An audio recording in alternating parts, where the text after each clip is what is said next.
Dawn, March 3rd, 1943.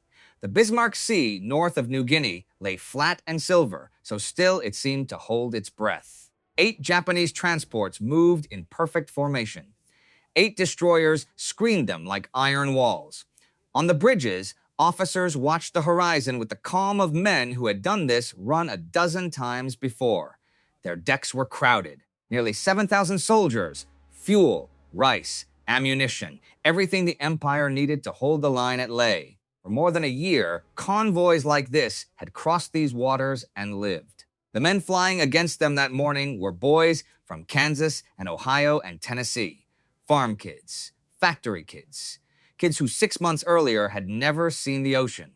Somewhere in the sky, above them, in a bomber that should not have been able to do what it was about to do, they carried the work of a 43-year-old mechanic whose wife and 4 children were starving behind barbed wire in a Japanese prison camp 3,000 miles away. In the next 15 minutes, every one of those transports would burn. Half the destroyers would follow them to the bottom, and a bomber that was never meant to fight ships would earn a name whispered in fear across the Imperial Navy for the rest of the war. They called it the plane that sawed boats in half. You have probably never heard his name. You have probably never seen his face. But if your father served in the Pacific and came home alive, there is a real chance he owes it to a mechanic named Pappy Gunn. This is his story. The Pacific in early 1943 was not a battlefield. It was a distance. Japan's empire stretched across thousands of miles of open water. Islands the size of a fingernail on a map held airstrips and garrisons and men who could not eat what they could not be shipped. Every rifle round, every grain of rice, every drum of aviation fuel had to cross an ocean. If the ships stopped coming, the empire would starve. America knew this, and America could not stop the ships. The Southwest Pacific was a poor man's war. The great fleets of the U.S. Navy were rebuilding after Pearl Harbor. Fighting elsewhere spread thin. General Douglas MacArthur's theater got what was left over. There were not enough cruisers, not enough destroyers, not enough submarines to seal off every sea lane between Rabaul and the front lines in New Guinea. The job fell to airplanes, and the airplanes were failing. The doctrine of the day was high-altitude bombing. Silver bombers droning at 20,000 feet, releasing sticks of 500-pound bombs through the Norden bomb site. That miracle of American precision. Against a factory, against a rail yard, it worked. Against a ship at sea, it did not. A ship moves, it turns, it slides sideways beneath the falling bomb. From 4 miles up, a 500-pound bomb takes almost half a minute to reach the water. In half a minute, a destroyer can move 600 feet. In half a minute, a bomb becomes a splash. American crews flew hundreds of sorties 1,942 against Japanese convoys. They dropped thousands of bombs.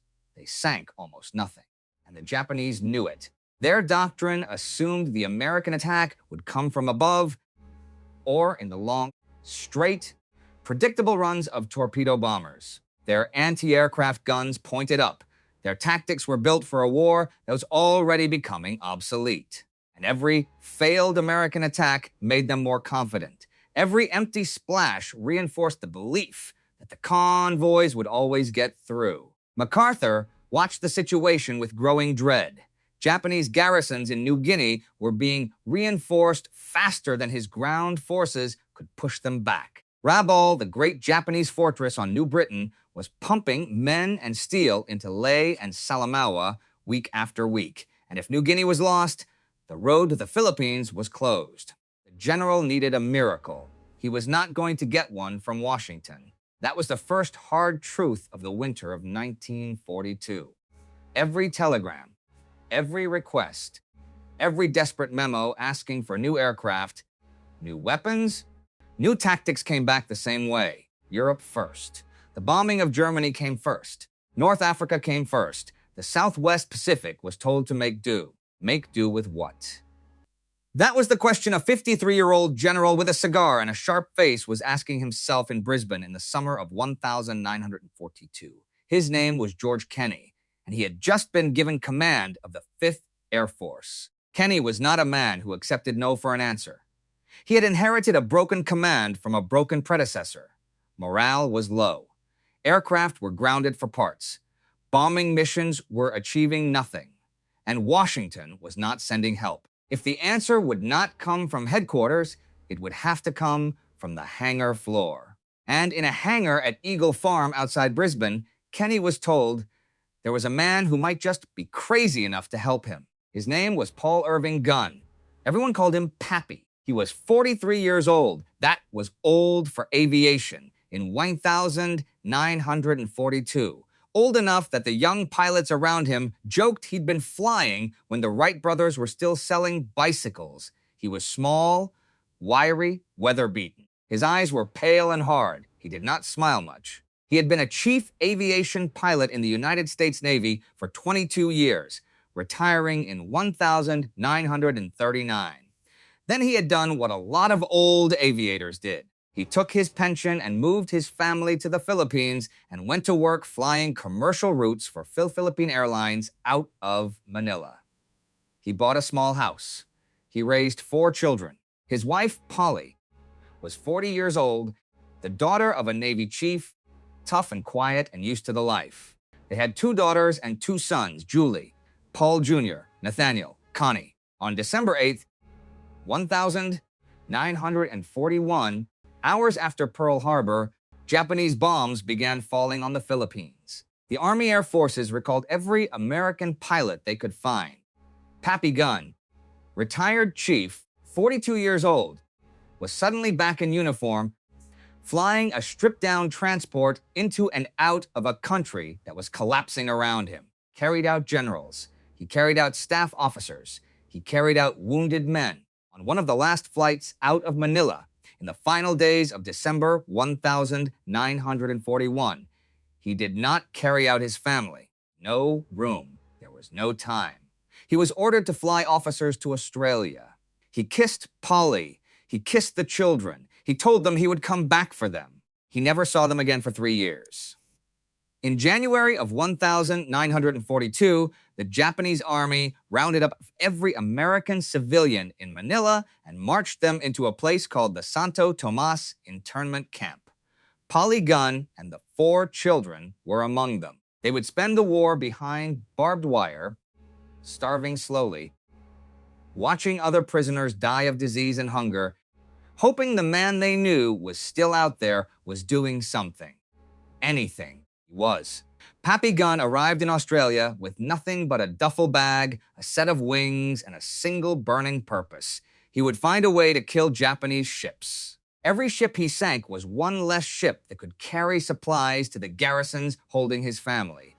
Every ship he sank was, in some small and terrible way, a message home. He was not an engineer. He had no degree. He had never designed an aircraft. What he had was 20 years of taking things apart on a hangar floor and putting them back together better than the factory had built them. What he had was a mechanic's eye and a fighter's stubbornness. What he had was nothing to lose.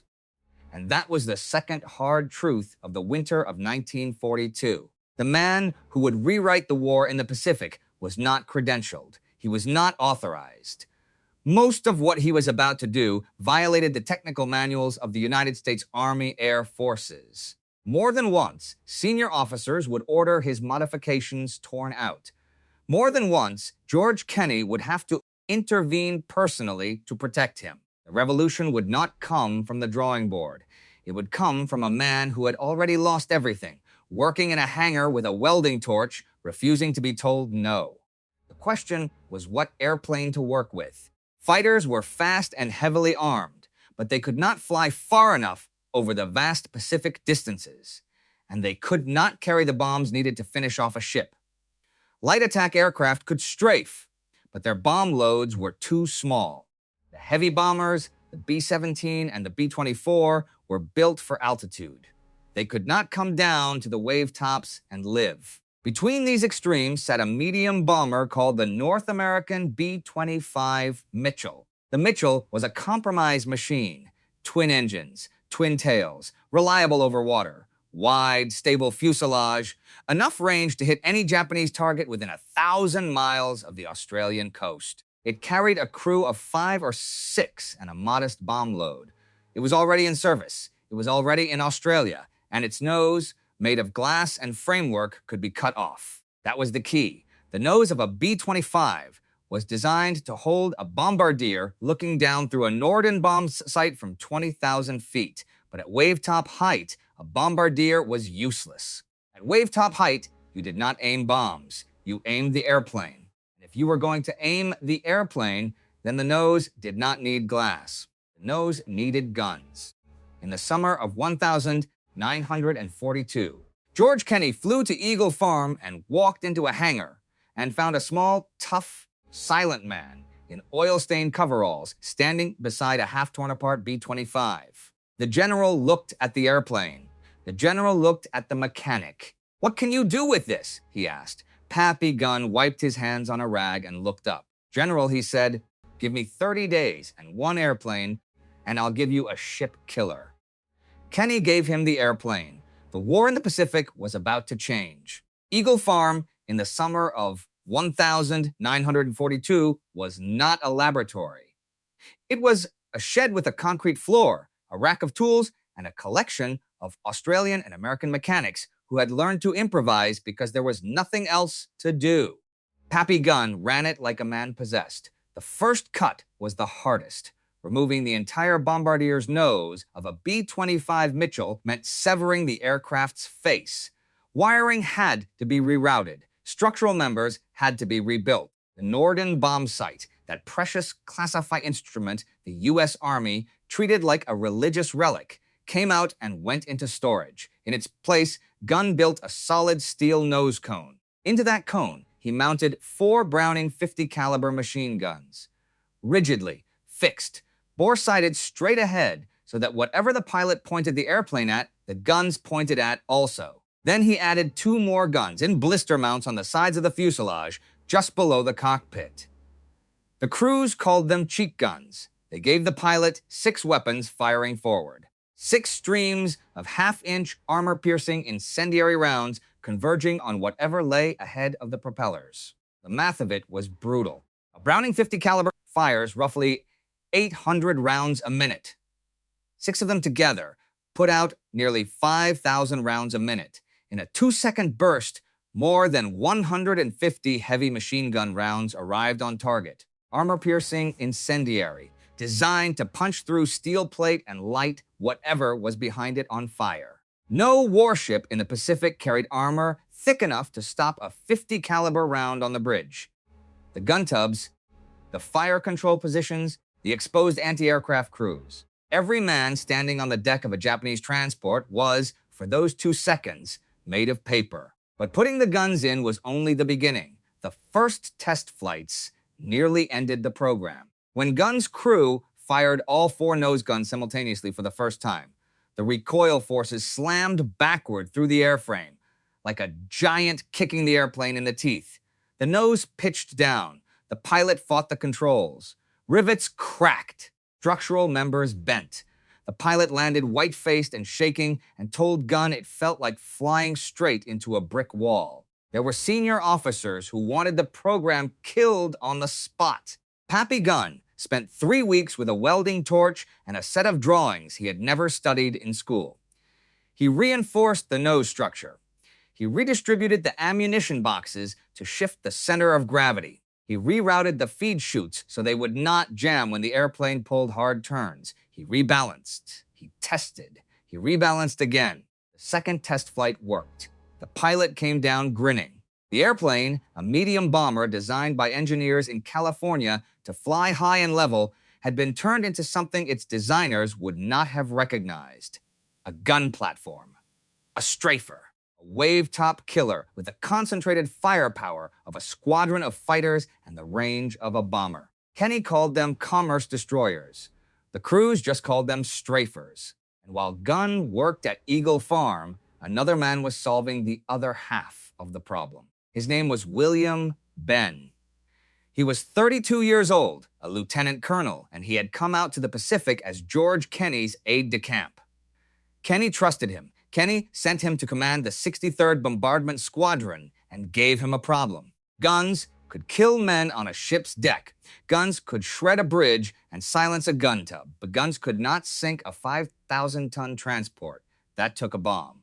And bombs at wavetop height did not work either. Drop a bomb from 100 feet up while flying 200 miles an hour, and the bomb tumbles, hits the water at a strange angle, and either buries itself uselessly or bounces wildly off into the sea, unless you make it bounce on purpose.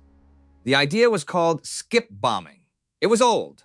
British pilots had experimented with it, so had a handful of Americans before the war, but nobody had made it work operationally. Ben made it work.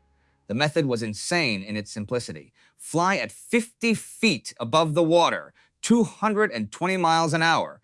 Release the bomb roughly 300 yards short of the target. Fitted with a delayed fuse, the bomb would strike the water like a skipping stone, bounce once, sometimes twice, and slam into the side of the ship at or just below the waterline. Then 4 or 5 seconds later, after the airplane was safely away, it would explode inside the hull.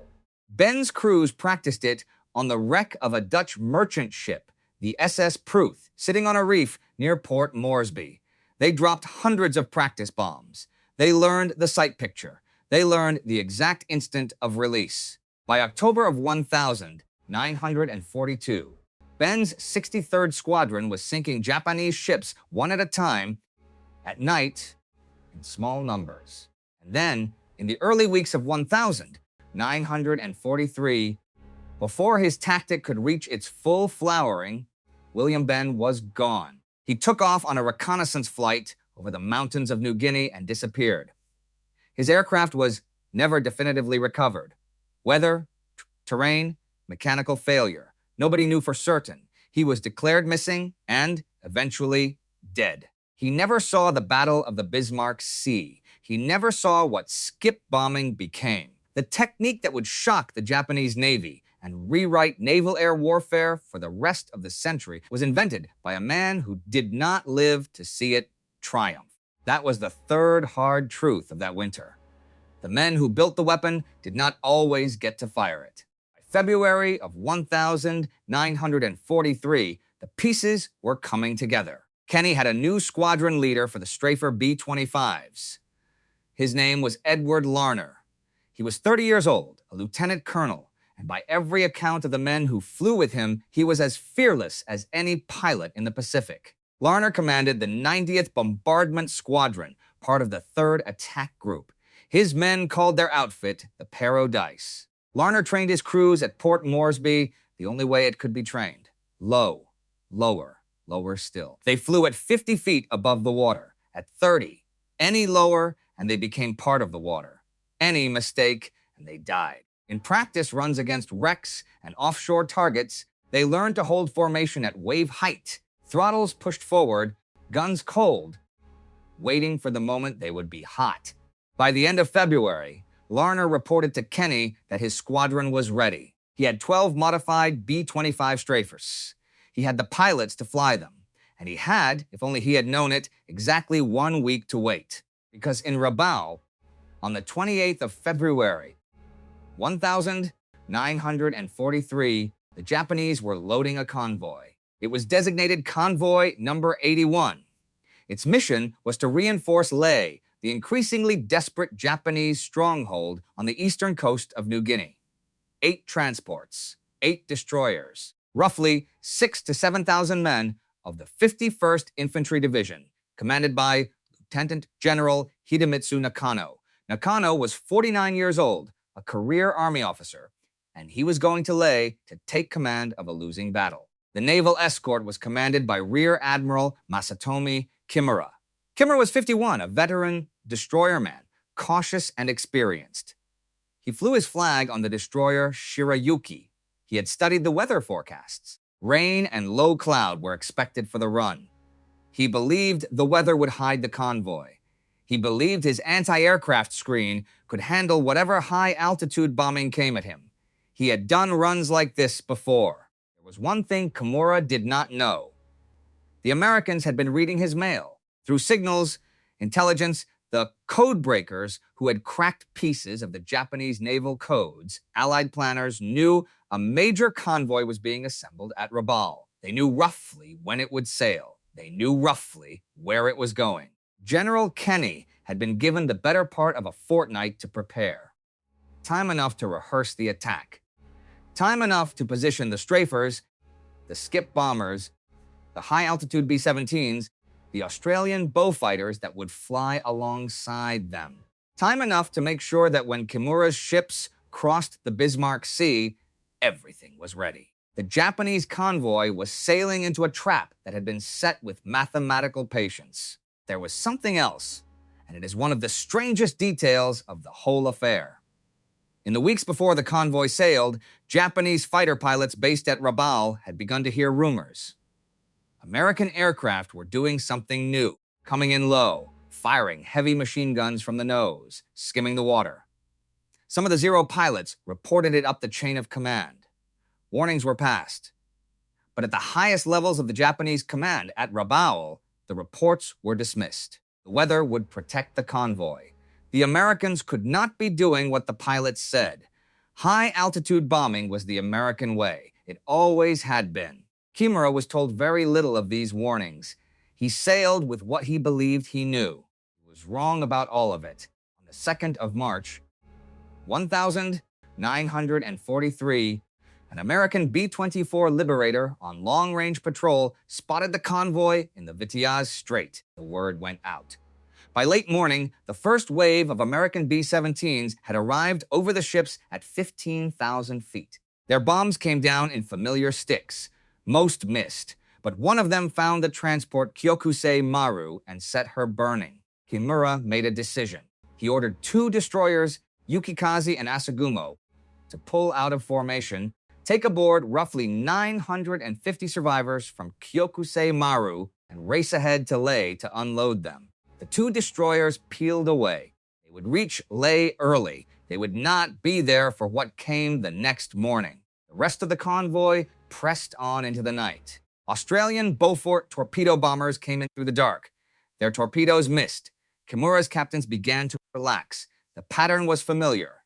Ineffective bombing. Ineffective torpedoes. This was the war they had learned to survive. And then the sun came up on March 3rd. At Port Moresby, the airplanes were already spooling. 12 modified B-25 strafers of the 90th Squadron, engines howling, Ed Larner in the lead. 12 A-20 Havocs, 13 Beaufighters of the Royal Australian Air Force. High above, 13 B-17s of the heavy bomber squadrons. A P-38 Lightning fighter escort climbing to cover the whole formation. The attack plan was choreographed like a piece of terrible music. The B-17s would come in first at altitude to draw every Japanese anti-aircraft gun upward. The Beaufighters, twin-engined Australians armed with cannons and machine guns, would come in next at medium altitude to strafe the bridges and silence the gun crews. Then at wave-top height, from a direction nobody was looking, the B-25 strafers of the 90th would arrive. At around 10 in the morning, the formations converged over the convoy. The B-17s dropped their bombs from 13,000 feet. The gunners on the Japanese ships looked up and began to fire. Their tracers reached into the sky. Then the Beaufighters came in at 300 feet, guns hammering. And then, from the sea itself, the strafers arrived. Larner led his flight of 6 B-25s down onto the deck at 50 feet. The airplanes were so low the pilots could see the faces of individual sailors on the transports. The gunners in the ship's tubs, still pointing their weapons at the sky, never had time to swing them down. Larner aimed his B-25 directly at the transport Teiyo Maru, pressed the trigger on his control column. 8 forward-firing 50-caliber machine guns opened up at once. 4 in the nose, 4 in the packages on the fuselage sides. Hundreds of rounds a second poured onto the transport's deck. Armor piercing incendiary. Bridge windows blew inward. The helmsman fell. The captain fell. The gun crews were cut down where they stood. Fuel drums on the deck erupted into fire.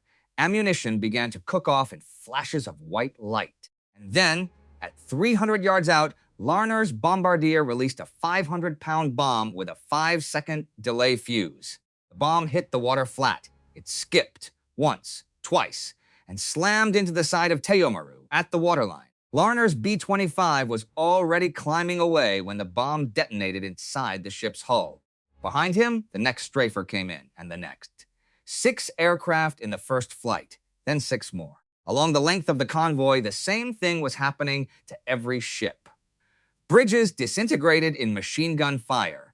Anti-aircraft crews died before they could bring their guns to bear. Skip bombs slammed into hulls at the waterline and exploded inside engine rooms and cargo holds. Ships that had been steaming in formation minutes before were now dead in the water, on fire, listing. Kimura's own flagship, the destroyer Shirayuki, was hit by a bomb from a B-17 and began to burn. Kimura himself was pulled off the burning ship before she sank. He was transferred to another destroyer. His command was collapsing around him. 15 minutes. That was the length of the main attack. When it ended, all 8 transports were destroyed or sinking. 4 of the 8 destroyers were sinking with them. Shirayuki, Arashio, Asashio, Tokitsukaze, the pride of a Japanese destroyer squadron at the bottom of the Bismarck Sea. Roughly 6,000 to 7,000 men had been aboard when the convoy set sail. Japanese destroyers pulled about 2,700 survivors from the water. Perhaps another 800 to 1,200 struggled ashore on the New Guinea coast over the coming days. The rest were gone. And then came the part nobody wanted to talk about. For the next day and a half, American and Australian aircraft returned to the wreckage of the convoy. Japanese soldiers and sailors clung to lifeboats, to floating debris, to overturned rafts. The Allied airmen strafed them in the water. The order came down from Kenny himself. The reasoning, harsh and clear, was that any Japanese soldier who reached the shore of New Guinea would rejoin the fight against Australian and American troops already dying there. To let them ashore was to condemn more Allied infantrymen to death in the jungles ahead. There is no soft way to describe what happened over those hours. Men in the water were shot from the air. Kenny recorded it in his memoirs after the war. Some of the airmen never spoke of it again. Others carried it to their graves. It was and remains one of the darkest chapters of the Pacific Air War. And it happened. The cost to the American and Australian side was almost trivial. 5 aircraft lost, 13 airmen killed. For those 5 aircraft, the Japanese lost an entire division's worth of reinforcements. They lost a convoy that had been considered essential. They lost in a single morning any illusion that daylight shipping through the Bismarck Sea was possible. And in Rabaul, in the days that followed, staff officers began to understand what those Zero pilots had been trying to tell them. The Americans had learned to come in low. The shock reached Tokyo within a week. Imperial General Headquarters. Staff officers stared at the reports and could not, at first, believe them. An entire division gone, an entire convoy gone, not lost in a great fleet action, not lost to submarines. Lost in 15 minutes to a handful of medium bombers flying at the height of a cricket pitch. The response was immediate, and it was permanent. The order went out to every Japanese naval commander in the South Pacific. No more daylight convoys within range of Allied aircraft. Not to Lae, not to Salamaua, not to the northern coast of New Guinea, not anywhere the American strafers could reach. From now on, reinforcement of the forward garrisons would be done by submarine, by fast destroyer runs at night, by barges creeping along the coast in the dark. All of these methods together could deliver only a fraction of what a proper transport could carry. A submarine could bring a few tons of rice. A destroyer could bring a battalion if the seas were calm. A barge could bring almost nothing. Slowly, month by month, the Japanese garrisons in eastern New Guinea began to starve. Men who had come out to hold the empire's frontier now spent their days looking for food. They ate their draft animals. They ate their leather belts. They ate the jungle. They died in the mud of diseases that would have been treatable if the medicine could have been shipped. They died of hunger. They died in place, without ever seeing an American soldier because the ships that fed them were at the bottom of the Bismarck Sea. MacArthur watched this happen and understood what he had been given. Strategy that would come to be called island hopping was built on the ruin of that convoy. Bypass the strongholds. Let them wither. Cut them off from resupply. Take the airfields you need and let the great Japanese garrisons behind you die of their own weight. It was possible only because Japanese ships could no longer sail in daylight. It was possible only because a hangar mechanic and a general and a squadron commander had, in the span of one morning, changed the arithmetic of the Pacific. The word spread through the 5th Air Force like wildfire. Every B-25 in the theater was going to be modified. Every strafer conversion gun had done by hand was going to be duplicated 100 times over. North American Aviation, back in Kansas City, took the drawings from Eagle Farm and put them into the production line. The B-25G rolled off the assembly line in mid-1943 with a solid nose. The B-25H followed later that year with something even more remarkable. The B-25H mounted a 75mm cannon in its nose, not a machine gun, an artillery piece. The M4 cannon, adapted from the main gun of the M4 Sherman tank, mounted in a medium bomber. Alongside it were 4 fixed 50 caliber machine guns in the nose and 4 more in package mounts on the sides of the fuselage. 850s firing forward, and a piece of tank artillery. It was the heaviest forward firepower ever mounted in a production aircraft. It could sink a small ship with a handful of cannon rounds. It looked, on paper, like the ultimate ship killer. And the strange thing, the truth almost nobody who has not flown one understands, is that the pilots did not love it. The 75mm cannon was slow. The navigator had to reload it by hand between shots. In a single strafing run, a pilot might get 4 cannon rounds off. 4. Meanwhile, his 850s were emptying magazines at thousands of rounds a minute, tearing the target apart, doing the actual killing. By late 1944, the definitive Mitchell was not the H model with its cannon. It was the B-25J, which threw the cannon away and mounted up to 1850 caliber machine guns for pure strafing power. The saw that cut Japanese ships in half was not the big gun, it was the wall of 50 caliber fire. Pappy Gunn had been right from the beginning. Other groups took the lesson. 345th Bombardment Group, the Air Apaches, went on to sink so much Japanese shipping in the Philippines and along the China coast that captured Japanese officers began, in interrogations, to describe their strafers with a mixture of hatred and awe. And in the middle of all of it, the men who had started it were living out their own separate fates. Ed Larner did not see the end of the war. On the 25th of April, 1943, just 7 weeks after his triumph over the Bismarck Sea, he took off from Dobodura in Papua New Guinea. It was not a combat mission. It was routine flying. Something went wrong. The airplane came apart. Larner was killed. He was 30 years old. He had led the most devastating anti-shipping strike in the history of medium bombers. He had lived through anti-aircraft fire that should have killed him. He had done what almost no other squadron commander in the Pacific had done. Died in an accident on a good weather day in an airplane that was supposed to be safe. That was how the war worked. It killed you when you did not expect it. It spared you when you should have been dead. William Benn was already gone, missing since the early weeks of 1943 over New Guinea. His body was never recovered. Rear Admiral Masatomi Kimura, who had lost his convoy and his flagship, and half his destroyers on that morning in March, survived the war. He was not court-martialed. The Japanese Navy concluded he had done what any competent officer could have done under the circumstances. He commanded destroyer forces for the rest of the war. He died in 1960. Lieutenant General Hidemitsu Nakano, whose 51st Division was scattered across the bottom of the Bismarck Sea before it could fire a shot in New Guinea, reached Lae with a fragment of his men. He fought the rest of the war in a losing campaign against jungle, hunger, and Australians. He survived. He came home. He died in 1970. George Kenney kept commanding the 5th Air Force through the campaigns of the Philippines and Okinawa. After the war, he became the first commanding general of Strategic Air Command, the nuclear-armed successor to the bomber forces he had once led. He wrote his memoirs. He named Papay Gun as one of the men who won his war for him.